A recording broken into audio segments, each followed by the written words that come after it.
Mesdames, Messieurs, bonsoir et bienvenue à ce spécial débat d'une heure. Débat consacré ce soir à la suppression du Sénat au Sénégal. Le Congrès réunissant les députés et les sénateurs a voté par une majorité des 3/5 des suffrages exprimés en faveur de la suppression du Sénat conformément au projet de loi initié par le président de la République au motif de réaffecter les ressources économisées à la lutte contre les inondations.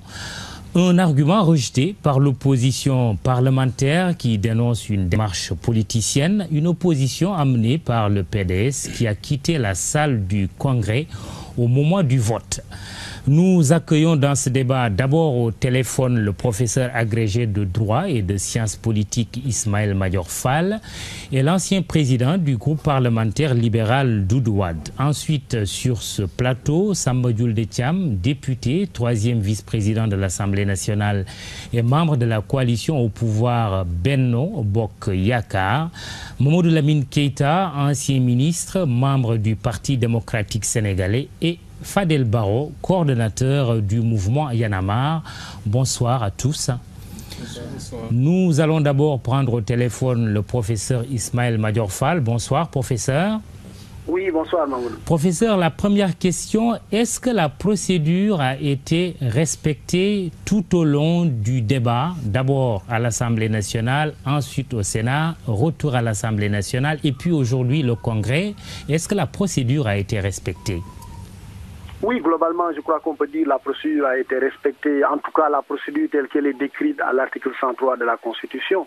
Parce que ce qui est prévu, c'est que l'initiative de la révision provient de l'exécutif, du président de la République, ici c'est le cas, ou des parlementaires, ici c'est le président de la République qui a pris l'initiative. La deuxième phase, c'est que le projet doit être adopté d'abord par l'Assemblée nationale, ensuite par le Sénat. Maintenant, l'Assemblée l'a adopté, le Sénat ne l'a pas adopté. Si on était en France, la procédure serait bloquée. On aurait tout arrêté et c'est fini, on ne parle plus de la révision constitutionnelle. Mais ici au Sénégal, le bicaméralisme qu'on a étant un bicaméralisme inégalitaire, même en révision, même en matière de révision constitutionnelle, le refus du Sénat ou le rejet du texte par le Sénat ne bloque pas la procédure. Et il faut donc juste retourner à l'Assemblée nationale, parce que la Constitution prévoit que l'Assemblée nationale statue définitivement. Et lorsque l'Assemblée nationale statue définitivement, c'est le texte issu de l'Assemblée nationale qui est ou bien soumis au référendum, c'est la règle, c'est le principe prévu par la Constitution, ou alors, exception, que le texte soit soumis au Congrès. Et dans ce cas, le texte doit être approuvé par la majorité des 3/5 des membres du Congrès. Donc, globalement, la procédure, dans ces grandes lignes, est respectée.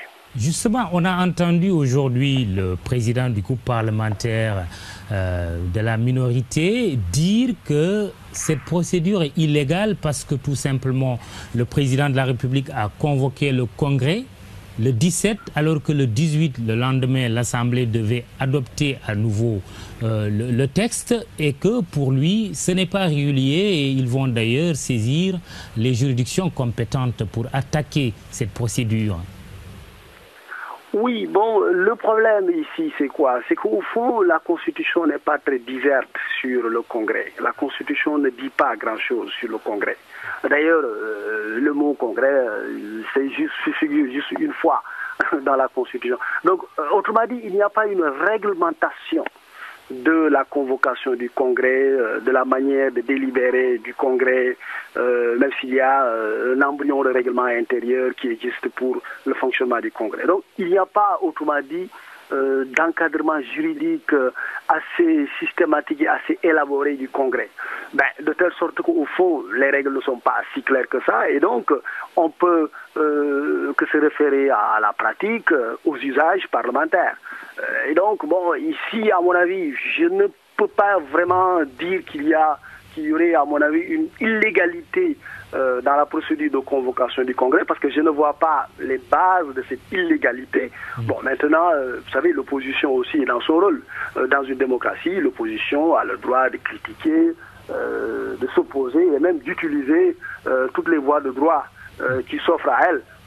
Sauf qu'en l'occurrence aussi, bon, il est difficile aussi parce qu'il n'y a pas beaucoup de voies de droit qui s'offrent à elle. Bon, à la limite, c'est saisir le Conseil constitutionnel, bon, lequel souvent se déclare incompétent dans ce genre de problème, parce que ne voulant pas s'immiscer dans le fonctionnement des assemblées parlementaires, notamment ici du Congrès, ou alors peut-être attaquer le décret du président de la République qui convoque le Congrès pour illégalité devant notamment la Cour suprême, pour recours pour excès de pouvoir.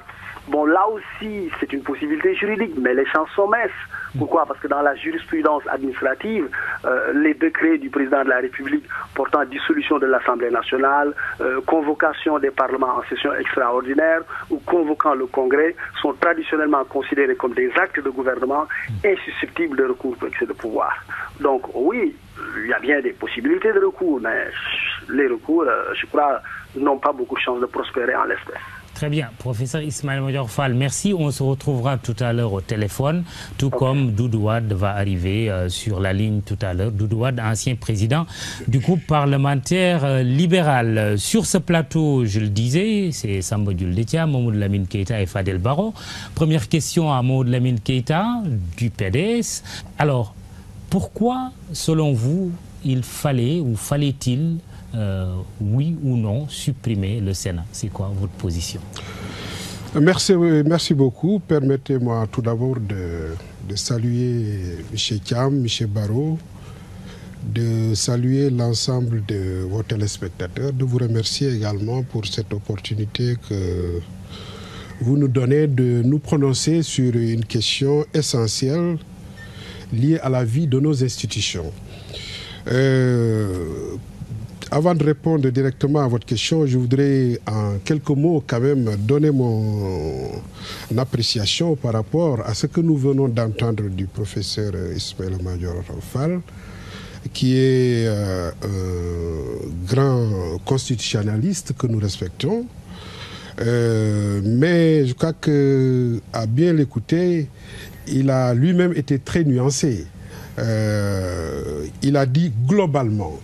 Je crois que cela est révélateur de l'hésitation, du sentiment d'hésitation qu'il habite quant à se prononcer sur cette question. Nous pensons qu'il y a une violation. Il nous dira tout à l'heure si c'est un sentiment d'hésitation qu'il habite. Oui, d'accord. Mais nous considérons qu'il y a là une violation flagrante de la Constitution de notre pays. C'est la Constitution qui consacre la séparation des pouvoirs. Et signer un décret qui convoque le Congrès pour le 17, parce que dans cette affaire, il y a deux choses peut-être qu'il faut éclaircir.